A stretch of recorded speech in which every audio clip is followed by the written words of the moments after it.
This episode is brought to you by Progressive Insurance. Do you ever think about switching insurance companies to see if you could save some cash? Progressive makes it easy. Just drop in some details about yourself and see if you're eligible to save money when you bundle your home and auto policies. The process only takes minutes, and it could mean hundreds more in your pocket.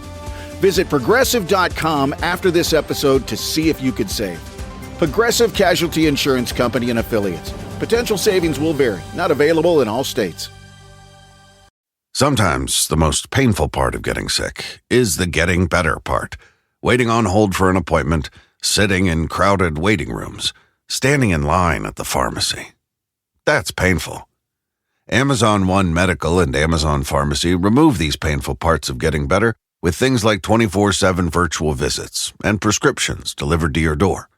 Thanks to Amazon One Medical and Amazon Pharmacy, healthcare just got less painful. Welcome to the Covert Narcissism podcast. I'm your host, Renee Swanson. I am not a therapist, and you are not a victim. Welcome to the Covert Narcissism podcast. I'm your host, Renee Swanson, and thank you so much for joining me today. Today, we're going to unmask narcissism. I want to take that mask off and get a really good look at what really is going on in this world of narcissism. I want to clear up all this confusion about covert narcissism. What really is it? What is it not? What are these different types of narcissism? How does that relate to covert narcissism? I want to dive into all of that. Now, today I am doing something a little bit different. I am sharing my slideshow. I'm sharing my notes on a slideshow. And if you're listening to this by podcast, the way you can find that is to go over to my YouTube channel. So go to my YouTube channel, look up the episode Unmasking Narcissism, and you will find the slideshow that goes along with this. And I think you will find it to be really helpful. So let's get started. Now, I want you to imagine a tornado. And a tornado that's just ripped through this peaceful countryside. Now, the tornado itself, it remains intact. It doesn't hurt itself. In fact, it remains untouched by its own ferocity. Yet, everything in its path, the homes, the trees, the vehicles, the lives, those are left in ruins.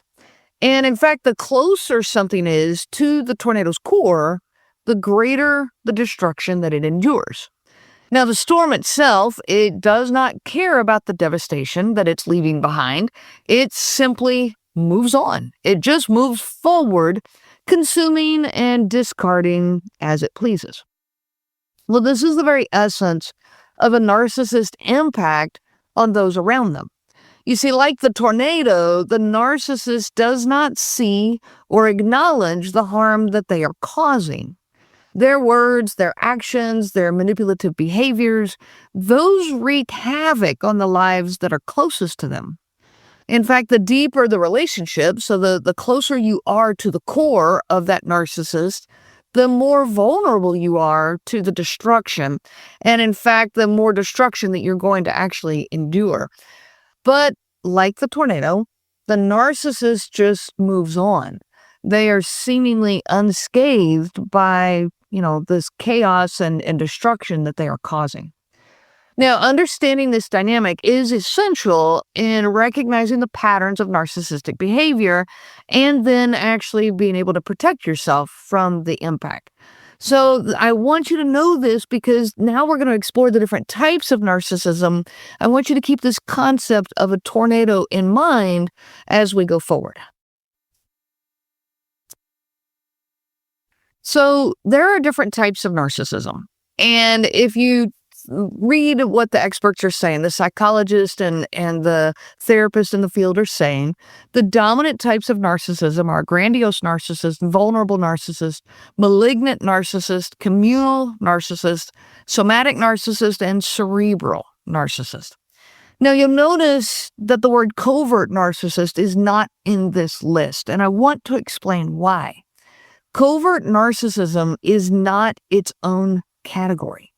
Covert narcissistic behaviors and covert narcissism That is a term used to describe how the narcissistic traits are presenting to the world around them, to those closest and to the public.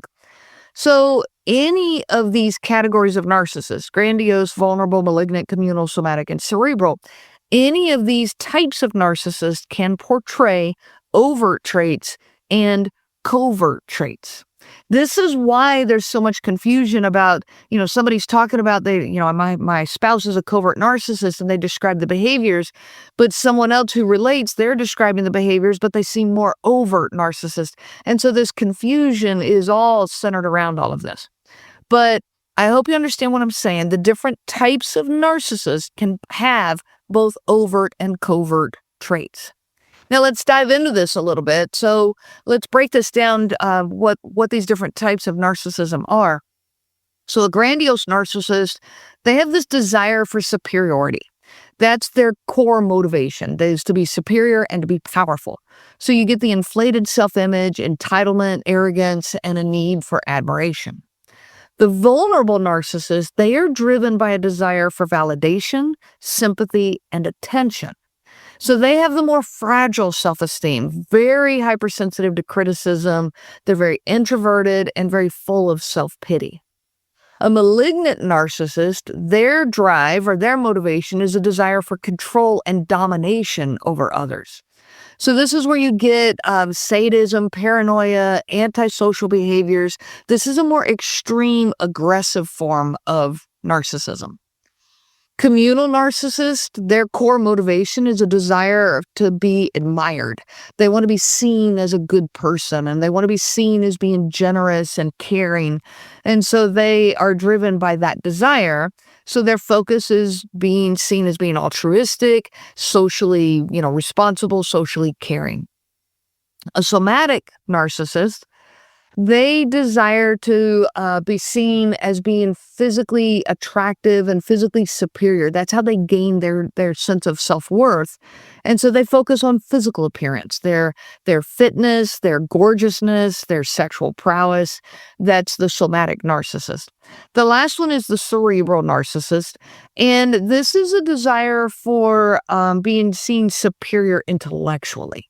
So they want to be validated for their mental capabilities, their mental successes. So they believe in intellectual superiority and they have this disdain for less intelligent people. Now let's dive into each of these. So the grandiose narcissist, remember I talked about this being, the entitlement, the arrogance, they're seeking attention, exaggerating achievements, dominating conversations. So let's look at the overt and covert behaviors that show up here. So overt behaviors, they are going to brag about their accomplishments. I closed the biggest deal in the company's history. This is the biggest deal this company has ever had. There's never been a bigger deal, and no one else could have pulled it off like I did. They openly boast about their achievements, and they will do this publicly. This is not necessarily something that's done in private. In fact, this is the more overt behaviors, which is very public display of arrogance. They will dominate conversations, interrupting others with, hold on, let me tell you how I handled this situation. You're going to be blown away by this. It was perfect. They dominate the conversation this way, seemingly helping you. Let me show you how I did it so I can help you. But they steer all the attention back to themselves and their greatness. They demand special attention. This is, skipping lines at an event because, they're important, clearly, or because they know important people. I know so-and-so, and because I know them, I don't have to stand in this line. I don't wait in line. So they're demanding special treatment. They dismiss other people's feelings. Responding to someone, if someone is having an issue with them or expressing frustration with them, they're going to respond with things like, well, why are you so upset? Look at everything I've done for you. You should be so happy with me. No one has ever cared for you the way that I do. Very dismissive of other people's feelings. And They will have a more aggressive outburst when they're criticized, yelling or belittling you when you're pointing out something, maybe a mistake, or just asking them to do something different. You clearly don't understand how much I contribute. You really are lucky to have me. You should be grateful. Again, these are the more overt behaviors of a grandiose narcissist. You walk away knowing they are arrogant and entitled. This does not cause you to walk away doubting yourself. Now, let's look at the covert behaviors of a grandiose narcissist, because these do start to instill doubt inside of you. Passive-aggressive manipulation. Now, you're going to find that with all types of narcissists. But with a grandiose narcissist, this is going to come out more like, it almost feels like a compliment, or like saying something positive about you, but it turns it to where, no, really they're the victim, or they're the ones, being taken advantage of. So they might say something like, it must be nice to have all the free time you do. I'm always working so hard. This is a very undercutting comment that just really lays all the guilt and blame on you and pushes you to then start expressing your gratitude towards them, or to kick it back into gear and now you've got to work harder. All of this being very manipulative. Feigning humility. A grandiose narcissist will feign humility to fish for compliments. They might say something like, I don't think I'm that great of a speaker, when clearly they do. They do think that they are a great speaker. And just yesterday, they boasted about, no one can say it like I can. But then they turn around and, I really just don't think I'm that great of a speaker. Well, they're fishing for responses such as, are you kidding me? You're incredible. And then you're pumping them up. They're looking for that attention that just boosts. Sometimes the most painful part of getting sick is the getting better part. Waiting on hold for an appointment, sitting in crowded waiting rooms, standing in line at the pharmacy. That's painful. Amazon One Medical and Amazon Pharmacy remove these painful parts of getting better with things like 24/7 virtual visits and prescriptions delivered to your door. Thanks to Amazon One Medical and Amazon Pharmacy, healthcare just got less painful. Have you experienced serious complications with the Paragard IUD, like breakage or fracture? You're not alone. Keller Postman is here to help. Tap the banner now for a free case review. We're helping women hold manufacturers accountable. If eligible, you may be entitled to compensation of up to $200,000. Don't wait. Tap now or visit iudinjury.com/audio to see if you qualify. Your health matters, and justice is within reach. Tap the banner or visit iudinjury.com/audio to get started today. This is attorney advertising. Them and feeds their ego. They will subtly undermine you, saying things like, your presentation was good, but next time you might want to try a more professional tone like I do. This undermines your confidence in yourself. They're going to exhibit jealousy. You sure do get a lot of attention. No one ever appreciates all the hard work that I put in. Again, eliciting praise and admiration, trying to get all the attention back on them. The last one I'm going to mention here is their backhanded compliments. It's really impressive that you achieved that. That can sound genuine. It can sound like they're boosting you up, but then they'll add, especially with your background.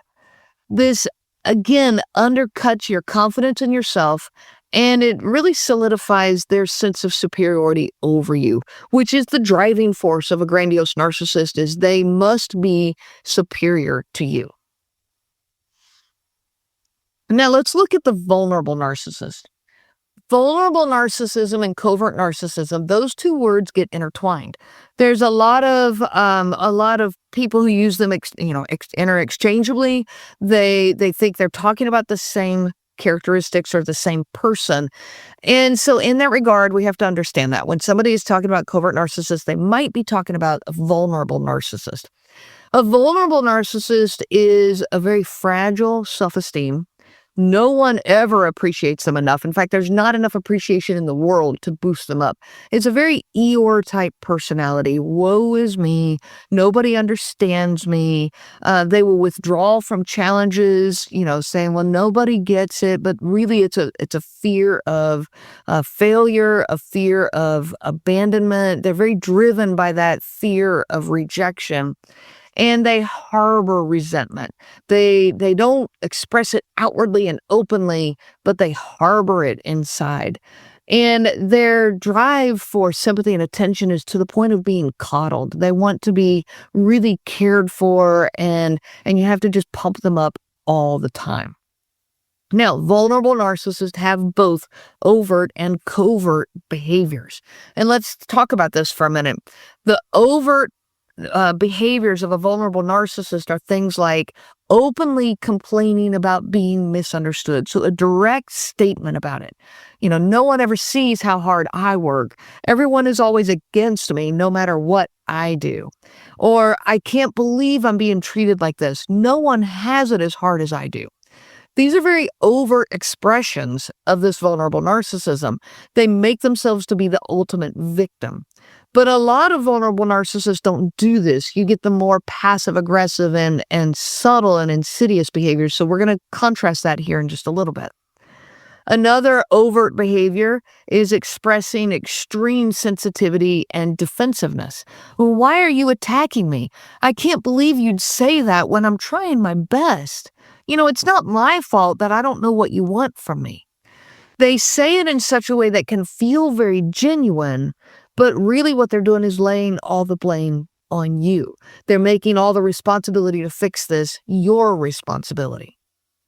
They will demonstrate obvious self-pity. I always give so much, but no one ever does anything for me.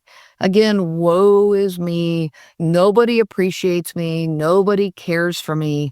And this lays guilt on you, and it ignites your desire to be a good person. Another overt behavior is when they are overtly seeking reassurance. Now, this is a common one. This is when they're constantly asking things like, do you think I'm doing a good job? I feel like I'm not good enough for you. And they're always looking for that reassurance. They're looking for the compliments. They're looking for the positive reinforcement. Am I being bad or am I being good? It's like you almost wonder, do they know? Are they being, do they not know if they're doing something good or bad? But they're overtly seeking reassurance from you. This is an overt behavior of a vulnerable narcissist. The last one here is lashing out when they're overwhelmed or when they're cornered. They might actually even snap at you. You don't even care how much I'm struggling. You're only thinking about yourself. You'll get these small bursts of anger, and they're little, and then they'll go right back to, oh, I'm sorry. Am I in trouble? I'm so bad. I'm such a bad person. Again, overtly seeking the reassurance from you as opposed to genuinely apologizing. So the covert behaviors of a vulnerable narcissist are much more insidious, much more subtle.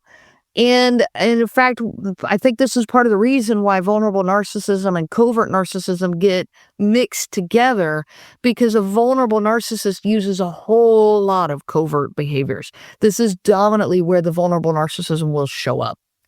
And these are things like, sulking to gain sympathy and attention. They'll huff or they'll sigh, or they make these very passive responses to make sure you know how much they're hurt. Really what they're after is to gain your sympathy, to gain your care. This is you now trying to, hey, are you okay? I didn't mean to fuss at you. I didn't mean to, it's okay. I didn't mean to point out what you did. I can get over it. You are the one fixing everything.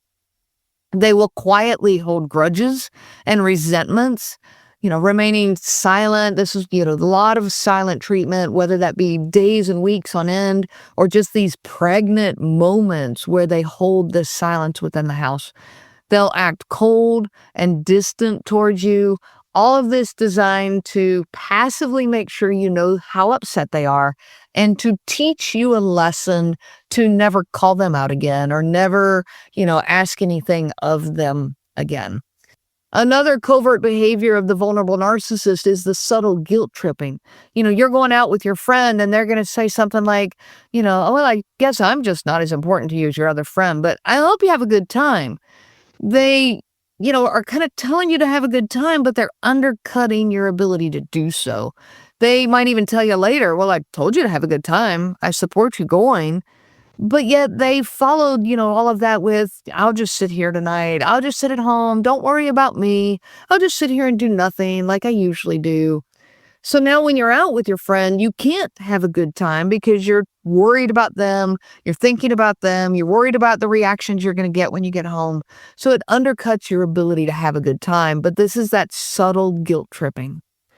Another behavior is undermining your successes. Oh, I'm so happy for you. That can sound genuine. That's a good start. But they follow it with, but honestly, I don't think I could ever take that much credit for something so simple. So they might have started by saying how happy they were for you, but they put in these comments that knock you down a few notches. The last one is seeking validation through self-deprecation. I know I'm just not as talented as you are, but at least I try. Or clearly I'm just a horrible person. I can't do anything right. These comments don't allow for the conversation to stay genuine and maybe reconcile or, compromise. Instead, what they do is they elicit responses from you. They're designed to elicit reassurances. You know what? No, you're amazing. I think you're great. And you feel bad for saying anything at all in the first place. And then you work to convince them otherwise. So the key takeaway here for vulnerable narcissism is the overt behaviors tend to focus on obvious expressions of insecurity and sensitivity, but the covert behaviors, they're much more subtle. They're designed to elicit sympathy, attention, and validation without openly asking for it. They, in fact, can excuse it away saying, well, I never told you to talk to me that way. But both of these styles are rooted in their fragile self-esteem and their desire to be valued and admired. Now, I'm going to put a pause on this right here, as this is about how long that my podcast episodes usually are. So I am going to stop here and pick it up next week with the rest of this. But I hope that this helps you to get a better grasp of why covert narcissism is so confusing.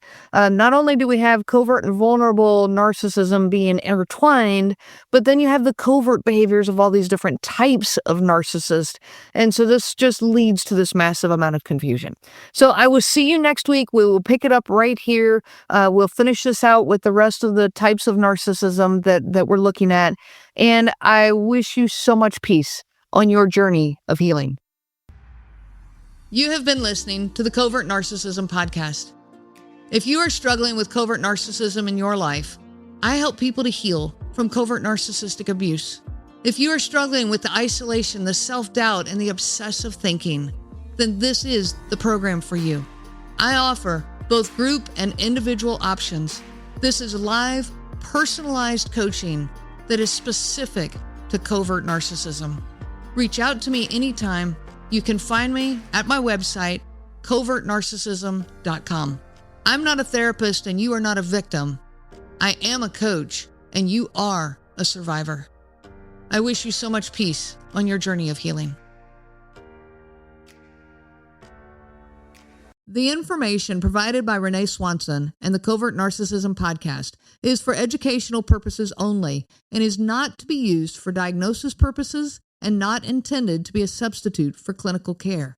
Please consult a healthcare provider for guidance specific to your case. This material discusses narcissism in general. It does not claim that any specific person has narcissism and should not be used to refer to any specific person as having narcissism. Permission is not granted to link to or repost this material to support an allegation or a claim that any specific person is a narcissist. That would be an unauthorized misuse of the material and information provided. Sometimes the most painful part of getting sick is the getting better part. Waiting on hold for an appointment, sitting in crowded waiting rooms, standing in line at the pharmacy. That's painful. Amazon One Medical and Amazon Pharmacy remove these painful parts of getting better with things like 24/7 virtual visits and prescriptions delivered to your door. Thanks to Amazon One Medical and Amazon Pharmacy, healthcare just got less painful. Have you experienced serious complications with the Paragard IUD, like breakage or fracture? You're not alone. Keller Postman is here to help. Tap the banner now for a free case review. We're helping women hold manufacturers accountable. If eligible, you may be entitled to compensation of up to $200,000. Don't wait. Tap now or visit iudinjury.com/audio to see if you qualify. Your health matters and justice is within reach. Tap the banner or visit iudinjury.com/audio to get started today. This is attorney advertising. Your neighborhood just got cooler with Kroger Delivery's refrigerated trucks. Simply order groceries at the same great prices online as in-store, and we'll bring them to you fresh every time. And if that wasn't cool enough, you can now earn 4 times the fuel points after 4 with your digital coupon. Choose a next-day Kroger delivery time slot for 4 p.m. or later on Tuesdays, Wednesdays, and Thursdays. Must deliver by February 4th. Restrictions apply. See Kroger.com for details.